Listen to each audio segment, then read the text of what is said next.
Around 30 years ago, when arcade machines were popular, game developers made their games difficult to encourage players to throw more coins into the machine.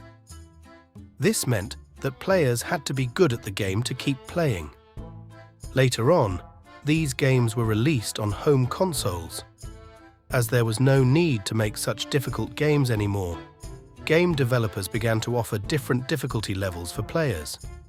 This allowed both hardcore gamers and more casual gamers to enjoy the game at their own pace. However, a new problem appeared. If a game is too easy, players might think it's for kids and not want to play anymore. If a game is very hard, players might get angry.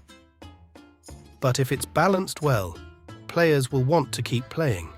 They might get upset about losing, but they'll accept the game's conditions and still enjoy it.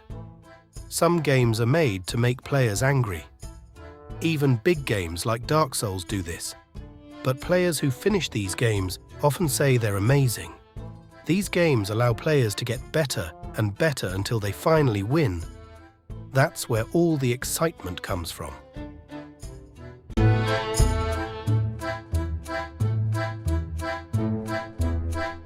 When game developers increase their game difficulty, they often increase numerical values like enemy health or damage, making battles longer.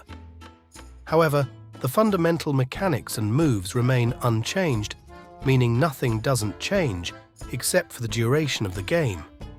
This is a common approach, but some game developers aim to increase difficulty more creatively. Their goal is to diversify gameplay and not just slow it down.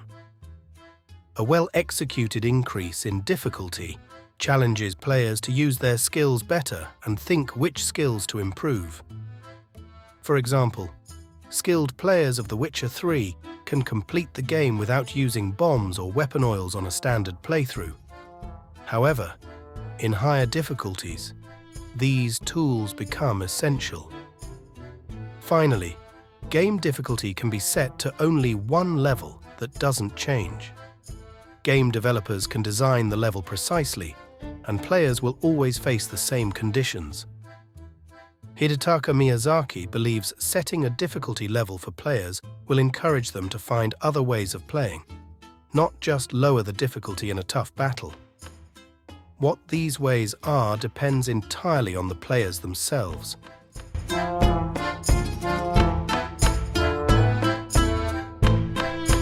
Sometimes, the stories we put ourselves in can feel just as real as actual experiences.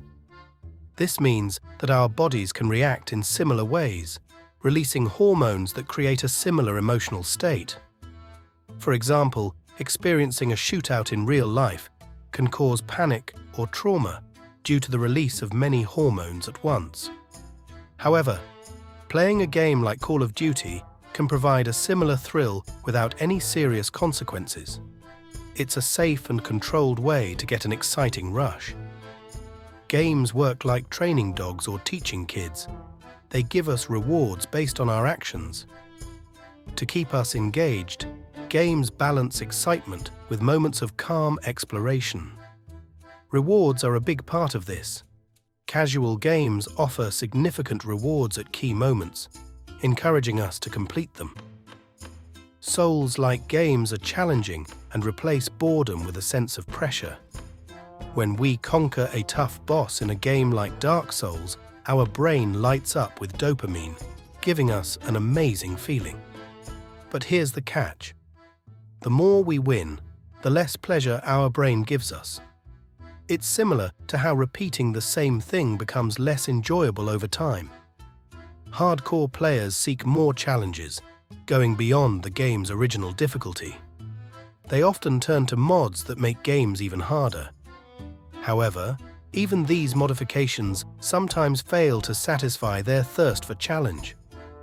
It's not just about beating a game, it's about redefining the rules, creating new obstacles, and chasing that adrenaline rush.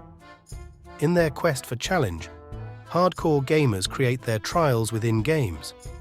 They set personal challenges or compete in speedruns where every second counts. For them, games aren't just entertainment. They're a place to showcase their skill, dedication, and relentless pursuit of greatness. But is it worth it?